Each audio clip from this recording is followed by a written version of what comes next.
వి gold trusted gold buyers మీరు తాకట్టు పెట్టిన బంగారాన్ని విడిపించి ఈ రోజు ఉన్న మార్కెట్ ధరకు కొనబడను 7771077720.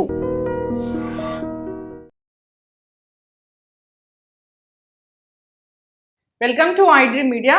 సో జనరల్గా నెయ్యి ఘీ అసలు దీంట్లో ప్యూర్ నెయ్యి ఏది ఫేక్ నెయ్యి ఏది అని తెలుసుకోవడానికి మనం చాలా తికమక పడుతూ ఉంటాము.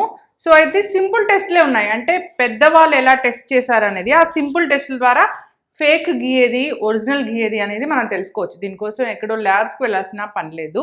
సో వివరాలు తెలుసుకుందాం. మనతో పాటు ప్రముఖ vegetable therapist and sun spiritual society founder, లియో డైట్ స్పెషలిస్ట్ విక్రమాదిత్య గురూజీ ఉన్నారు. గురూజీ నమస్తే అండి. సూర్యోస్మిత. గురువు గారు, ఇలాంటి పెద్దలు చెప్తారు ఏంటంటే హెల్దీ ఫ్యాట్ ఇది ఘీ తీసుకోవాలి, మనకు ఆరోగ్య లాభాలు కలుగుతాయని. అయితే హెల్దీ ఘీ అంటే అసలు ఒరిజినల్ ఘీ ప్యూర్ నెయ్యి ఏది అనేది డౌటే. మనం ఎట్లాగూ బయట నుంచి కొనాల్సిందే, ఇంట్లో తయారు చేస్తే మహా అంటే ఎంత తయారు చేస్తాము. సో బయట నుంచి కొనేటప్పుడు జనరల్గా మనం ఏం చెక్ చేయాలి? సో అది ప్యూరా కాదా అనేది ఎలా తెలుస్తుంది? మంచి ప్రశ్న అడిగారమ్మా. సామెత చెప్పినట్టు ఉంటుందేమో ఇది. ఒక సామెత, నీళ్లు లేని సముద్రములో మంచి నీటి కోసం తాపత్రయం. నీళ్ళే లేవు సముద్రంలో, నీటి కోసం తాపత్రయం. భారతదేశానికి స్వతంత్రం వచ్చేసరికి, భారతదేశానికి స్వతంత్రం అంటే మనం 1947 స్వతంత్రం వచ్చింది కదా, దానికి పూర్వం భారతదేశ జనాభా అప్పట్లో 30 కోట్లు. పశు సంపద, భారతదేశాన్ని రక్షించేటువంటి పశు సంపద 130 కోట్లు. ఓకే, ఇప్పుడు జనాభా 140 కోట్లు. పశు సంపద ఎంత ఉంది? తక్కువైపోయింది. గట్టిగా ఉంటే 30 కోట్లు ఎంత ఉంది? మరి ఇవన్నీ ఎక్కడి నుంచి వచ్చేస్తున్నాయి? ఇంతమంది జనాభా వాడేస్తున్నటువంటి పెట్టెలు ఘీ బాటిల్స్ ఎక్కడి నుంచి వచ్చేస్తున్నాయి?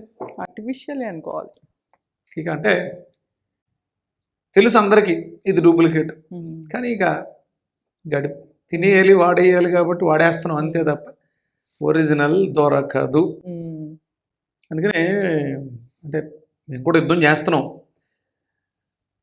పశు సంపద పెరిగితే తప్ప భారతదేశం మళ్ళీ సస్యశ్యామలం కాదు. అంటే పశు సంపద పెరిగితే ఏదో వ్యవసాయం బాగుంటుంది, రైతులు బాగుంటారు కాదు, మన ఆరోగ్యాలు బాగుంటాయి. ఫస్ట్ మనకి స్వచ్ఛమైనటువంటి పాల సంపద, పాలు ప్రొడక్ట్ లభిస్తాయి. ఇవన్నీ కావాలి. బట్టర్ మీరు వెళ్ళి షాప్లో కొంటున్నాం, అది ఒరిజినల్లా? ఏదో ఒక 1% 2% ఒరిజినల్స్ దొరుకుతున్నాయి, మిగతామంతా కూడా డూప్లికేట్, ఆర్టిఫిషియల్.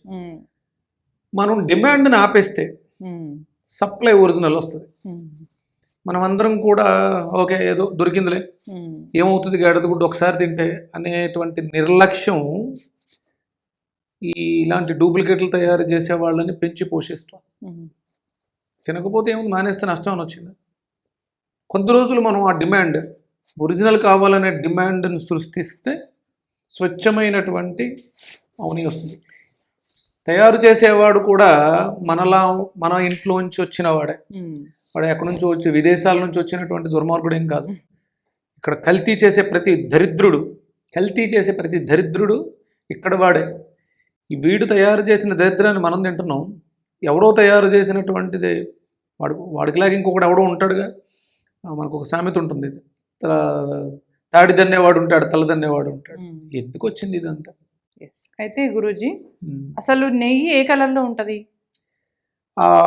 అంటే ఆవు నెయ్యి, అంటే నెయ్యి అనగానే మనకు వచ్చేది ఘృతం. వృద్ధయేత్తు బుద్ధి. అది తినడం వల్ల మనకి బుద్ధి ప్రచోదనం జరుగుతుంది. ఇలాంటి డూప్లికేట్ పదార్థాలను తినడం వల్ల ఉన్న బుద్ధి కూడా తగ్గిపోతుంది. ఘృతం అనగానే మనకు వచ్చేది గోఘృతమే, ఆవు నెయ్యి మాత్రమే మనం పరిగణలోకి తీసుకోవాలి. ఇప్పుడు ఇక్కడ ఇది గేదె నెయ్యి. అవును, రంగుని బట్టి మనం గమనించవచ్చు. అంటే ఎట్లా ఉంటుంది ఈ కలర్లో? ఇది కొంచెం దీన్ని ఏమంటారు, బిస్కెట్ రంగు కలర్, గంధపు రంగు కొంత ఉంటుంది. ఇది అంటే గేదెల్లో మనకి పశు సంపద ఎక్కువగానే ఉంది. ఆవు నెయ్యి బాగానే దొరుకుతుంది, గేదె నెయ్యి బాగానే దొరుకుతుంది.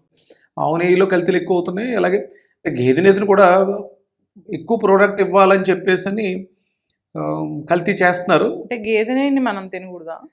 అది అంత అంత గొప్ప వృద్ధి కాదు. ఘృతం వృద్ధయత్తు బుద్ధి కేవలం గోఘృతం, ఆవు నెయ్యి మాత్రమే బుద్ధిని వికసింపజేస్తుంది. కంపల్సరీ ప్రతిరోజు మీరు చేసే భోజనంలో ఒకటో రెండో చుక్కలు కనీసం తక్కువగా ఆవు నెయ్యిని వేసుకుని ఆ అన్నాన్ని భుజించాలి. అది అప్పుడు ఆరోగ్యతుల్యం అవుతుంది, లేకపోతే అది విషతుల్యమే అంటారు శాస్త్రం ప్రకారం. ఈ నెయ్యి ఇట్లా పేస్ట్ లా ఉంటే నెయ్యేనా? అదే అది తెలిసిపోతుంది. అంటే మనకి చేతిలో వేసుకుంటే ఒంటిలో ఉన్నటువంటి టెంపరేచర్కి స్వచ్ఛమైనటువంటి ఆవు నెయ్యి అయితే కొంచెం కరుగుతుంది. ఇవేంటంటే అంత పెద్దగా కరగవు, కష్టమే. ఎంతసేపు ఉన్నా అది అట్లనే ఉంటుంది, కరగాలి. అది స్వచ్ఛమైనటువంటి ఆవు నెయ్యి ఇంతలా గడ్డ కట్టదు, ఇంతలా గడ్డ కట్టదు. ఇంత ఫైన్ గా ఉంటుందా పేస్ట్ లాగా? ఇంత పేస్ట్ లాకుండా నూకలా ఉంటుంది. అది జనరల్ గా నెయ్యి అంటే నూకలాగా ఉంటుంది. ఏ నెయ్యి అయినా, అది ఆవు నెయ్యి అయినా గేదె నెయ్యి అయినా నూకలా ఉంటుంది ఒరిజినల్. గడ్డ కడుతుంది అంటే ఇందులో అంటే అవి గడ్డ కట్టకుండా కూడా ప్రయోగాలు చేసి కెమికల్స్ కలిపేస్తున్నారు. మీరు ఇప్పుడు ఏం పాయింట్స్ చెప్తే మళ్ళీ ప్రయోగాలు చేస్తారు. అదైతే దీనివల్ల ఏంటంటే ఇది అంటే సహజంగా ఇది వరకు ఆవు నెయ్యిని ఒంటికి వాడుకునేవారు. ఇప్పుడు ఎక్కువ దేవాలయాల దగ్గర వాటి దగ్గర దీపాలు పెట్టడానికి ఎక్కువ వాడతారు. తద్వారా వచ్చేటువంటి పొల్యూషన్ మనందరి ఆరోగ్యాల్ని పాడు చేస్తుంది. అయితే ఇదైతే ఒరిజినల్ అసలు అంటే ఆవు నెయ్యి అసలు గడ్డ కట్టదు. సెమీ లిక్విడ్ గా ఉంటుంది. సెమీ లిక్విడ్ గా ఉంటుంది. మధ్యలో పూసల్లా అని చెప్పేసి అని మనకి యాడ్స్ వస్తుంది. సెమీ సాలిడ్ లా ఉంటుంది. అంత మెత్తగా ఫైన్ క్వాలిటీ మెత్తటి పేస్ట్ లా అయితే ఉండదు. అయితే నేను దీన్ని ఫేక్, ఇది మనకు మార్కెట్లో దొరికేవన్నీ ఫేకే. ఇది కలర్ అసలు జనరల్ గా ఒరిజినల్ ఆవుని ఏ కలర్ లో ఉంటుంది? ఆవు యొక్క పాలు మీరు మరగబెట్టినప్పుడు పైన తొక్క కడుతుంది, అది బంగారపు వర్ణాన్ని కలిగి ఉంటుంది. స్వచ్ఛమైనటువంటి దేశవాళీ ఆవు పాలు మరగబెడితే వచ్చేటువంటిది బంగారపు రంగులో వస్తాయి. అదే గేదె పాలు, స్వచ్ఛమైనటువంటి గేదె పాలను మరగబెడితే ఒక రకమైనటువంటి, మీరు చూడండి ఈ చాయ్ బళ్ళు ఉంటాయి కదా,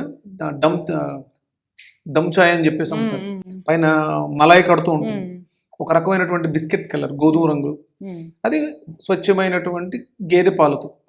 అది కూడా అవునే మంచి, అది గేదెనే కూడా మంచిదే కొంతవరకు ఆరోగ్యప్రదంగా. అంటే అవి ఎక్కువ గేదెలు బాగా బలిష్టంగా ఉండి ఎక్కువ పాలిస్తాయి, ప్లస్ అవి ఉన్న చోటనే ఉంటాయి. ఆవు అలా ఉండదు. అందుకని ఆవుకు ఉన్నటువంటి సహజ లక్షణం ఏంటంటే తిరగటం బాగా తిరుగుతుంటుంది. ఎంత బాగా తిరిగితే అది ప్రకృతిలో ఉన్నటువంటి శక్తిని అంత బాగా స్వీకరించుకొని ఆ పాల ద్వారా అది మనకు అందిస్తూ ఉంటుంది. గేదెకు ఆవుకు ఉన్నటువంటి లక్షణం. గేదె దాన్ని బర్రె అంటారు, కదలనే స్థితిలో ఉంటుంది. అంత త్వరగా ఏంటి అలా బర్రెలో నిలబడ్డావు కదలవా అంటారు, అంటే కదలిక లేనిది. అందుకని ఏంటి గేదె నెయ్యి తీసుకోవడం వల్ల మనిషిలో కదలికలు తగ్గిపోతాయి. అందుకని అది అంటే కొంతకాలం క్రితం నెయ్యి మంచిది కాదు అని డాక్టర్లు చెప్పడం జరిగింది. అది ఒక రకంగా చెప్పాలంటే గేదె నెయ్యి మళ్ళీ ఇప్పుడు మంచిది అంటారు. ఇప్పుడు అంటే నెయ్యి మంచిది అంటారు. ఆ స్వచ్ఛమైన దేశవాళీ ఆవు నెయ్యి ఎప్పుడూ మంచిదే. స్వచ్ఛమైన దేశవాళీ ఆవు నెయ్యి ఒకలాంటి బంగారు వర్ణంలో ఉంటుందా? బంగారు వర్ణం పూసల్లా ఉంటుంది. అక్కడక్కడ కొంచెం తోడుకుంటూ ఉంటుంది, మిగతాదంతా కూడా నూనెలా ఉంటుంది. అతి పసుపు రంగులో సువర్ణం, అంటే హిరణ్యము అనే ఒక కిరణాన్ని స్వీకరించే శక్తి కేవలం ఆవుకి మాత్రమే ఉంది. ఇది ఇది ఇది మీకు పూసల్లాగే ఉంది. ఏ కంపెనీ తెచ్చారు? పూసల్లాగా ఏం లేదు గురువు గారు, ఇది కూడా నార్మల్ గా ఉంది, మంచిగా ఉంది, ఫైన్ గా ఉంది. ఇందులో ఏదో పౌడర్ కలిపారు. ఇప్పుడు టెస్ట్ చేస్తామా దీన్ని కూడా? వెయ్యండి, అందులో నీ వేడి నీటిలో వేస్తే మీకు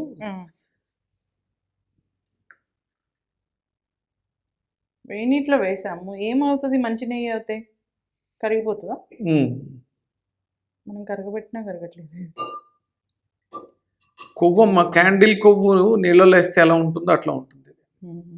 అదైతే స్ప్రెడ్ అవుతుంది. నేను కొంతమందిని పీరియడ్స్ టైంలో లేడీస్ని వేడి నీళ్ళల్లో ఆవు నెయ్యి కలిపి తాగమంటాను. వాతాన్ని శమింపజేస్తుంది. అంటే ఆవు నెయ్యికి ఉన్నటువంటి లక్షణం అది. సో కరగట్లేదు అంటే ఈ రెండు ఫేక్ నెయ్యిలే. ఇంకొకటి ఏంటంటే ఫ్రాగ్రెన్స్, ఇవన్నీ mixed fragrance, artificial fragrances mix చేస్తారు. అస్సలు కరగట్లేదు గురూజీ. అందుకని ఏంటంటే మీరు అందరూ కూడా డిమాండ్ని సృష్టించండి, అప్పుడు ఆటోమేటిక్గా సప్లైలో మార్పు వస్తుంది. ఇప్పుడు మేము ఆవు నెయ్యి ఏదైనా నెయ్యి కొనేటప్పుడు టెస్ట్ చేయాలంటే సో మేము జనరల్గా ఇలా చేతి మీద వేసుకోవాలి. అది కాదమ్మా, మీరు ఆవునే కొనాలి గేదెనే కొనాలి, మీరు షాప్ దగ్గరికి వెళ్తారు, ఆడు ప్యాకెట్ ఏమన్నా ఓపెన్ చేసి ఇస్తాడేంటి మీకు?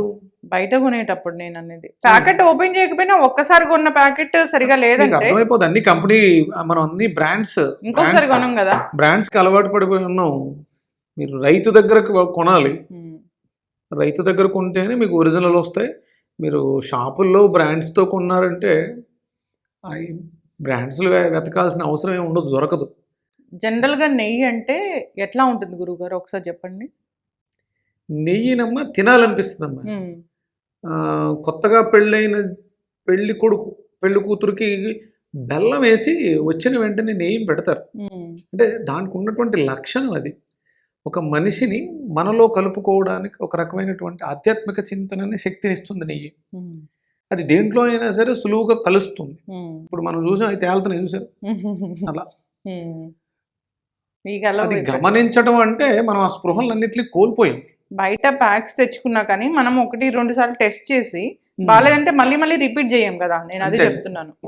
బ్రాండ్స్ లో వెతక్కండి, దేశవాళీ స్వచ్ఛమైనటువంటి ఆవు నెయ్యి కానీ గేదె నెయ్యి కానీ వెతక్కండి, రైతుల దగ్గర వెతకండి, తెలిసిన వాళ్ళ దగ్గర తెప్పించుకోండి. ఇంకా పల్లెటూరుల్లో ఈ కల్తీ చేయటం అనేది అంత పెద్దగా స్ప్రెడ్ అవ్వలేదు. అక్కడ కూడా డబ్బు మీద అంటే కల్తీ చేసినా ఏం కలుపుతారు మహా అంటే పామాయిల్ ఏదో కలుపుతున్నారు అంతే విలేజెస్ లో.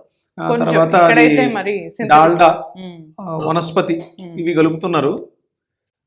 కొంత బెటర్, పర్లేదు. అంటే సిటీస్ లో మరీ దారుణంగా కెమికల్స్ కలిపేసి ప్యాకెట్స్ లో వస్తున్నాయి, చూసుకోండి జాగ్రత్తగా. నెయ్యి అంటున్నారు. నెయ్యి మంచిది ఆరోగ్యానికి, కాకపోతే చూసుకుని మాత్రం వాడండి అంతే. కాకపోతే ఇందు మూలంగా తెలియజేసుకునేది ఏంటి అంటే ఆవుని సంరక్షించుకోవాల్సినటువంటి, పశు సంపదని సంరక్షించుకోవాల్సిన బాధ్యత ప్రతి ఒక్కళ్ళ మీద ఉంది. మనం రైతుని కాపాడుకుంటే పశు సంపద పోషించబడుతుంది. అక్కడ నుంచి మనకి స్వచ్ఛమైనటువంటి ఆవు నెయ్యి కానీ గేదె నెయ్యి కానీ వస్తుంది. అది మన ఆరోగ్యానికి మేలు చేస్తుంది. ఫైనల్గా మీరు ఏం చెప్తున్నారంటే నెయ్యి ప్యాకెట్స్లో ఉన్నది కొనకండి, డైరెక్ట్ సోర్స్ నుంచి తీసుకోండి అని చెప్తున్నారు. డైరెక్ట్ రైతుల దగ్గర నుంచి. మనం అందరం కూడా కిరాణా కొట్టుకు వెళ్ళటం మానేసి ఆన్లైన్కి వచ్చేసాం. మన ఇంటి పక్కన ఉన్నటువంటి వెంకట్రావు సుబ్బారావు కిరాణా కొట్టు, వాడితో కాసేపు మాటలు ఇవి పోయినాయి. ఆర్డర్ పెడితే ఇంటికి వస్తుంది, రిలేషన్స్ కోల్పోతున్నాం. అందుకని ఏంటంటే రైతుని కాపాడుకోవాల్సినటువంటి బాధ్యత ఉన్నప్పుడు ఇవన్నీ కూడా మనకి, రైతుని కాపాడుకుంటే స్వచ్ఛమైనటువంటి బెల్లం వస్తుంది, రైతుని కాపాడుకుంటే స్వచ్ఛమైన పాలు వస్తాయి, రైతుని కాపాడుకుంటే స్వచ్ఛమైనటువంటి కందిపప్పు వస్తుంది, రైతుని కాపాడుకుంటే మనకి 100 years లైఫ్ వస్తుంది. బ్రతికినంత కాలం ఆరోగ్యకరంగా బ్రతుకుతాం. 100 బతుకుతాం, 200 బతుకుతాం తర్వాత విషయం. రైతుని కాపాడుకుందాం దయచేసి. రైతులు కూడా కల్తీలు చెయ్యకుండా స్వచ్ఛమైనటువంటి వాటిని దేశానికి అందివ్వండి. మీ చేతుల్లోనే, మీరే డాక్టర్లు. ఇప్పుడు అసలు హాస్పిటల్స్లో ఉన్నది డాక్టర్లు కాదు, రైతులే డాక్టర్లు. మీరు పండించే పంటలే రేపొద్దుట న్యూట్రిషన్ వాల్యూస్తో మమ్మల్ని కాపాడేవి. చక్కటి ఇన్ఫర్మేషన్ గురించి. అంటే ఈ రెండు కూడా కల్తీ నెయ్యిలే, డైరెక్ట్గా వాళ్ళ దగ్గర నుంచి తెచ్చుకుంటే అది మంచి నెయ్యి అవుతుంది. సో మీరు చెప్పారు పూసలాగా ఉంటుంది, మంచి స్మెల్లో అరోమా అనేది చాలా బాగుంటుంది, ఫ్రాగ్రెన్స్. దానికి చక్కటి ఇన్ఫర్మేషన్ గురూజీ. అలాంటి నెయ్యి తీసుకుంటే మనకి హెల్త్ బెనిఫిట్స్ చాలానే ఉంటాయి. అందరూ ఫాలో అవ్వాలని కోరుకున్నాం. ధన్యవాదాలు. And for more videos, please subscribe to iDream. Please subscribe to iDream. Please subscribe iDream. And please subscribe to iDream. For more videos, subscribe to iDream. please like, share and subscribe to the channel. Congratulations, iDream. Subscribe to iDream. Subscribe to iDream. So subscribe to iDream Media.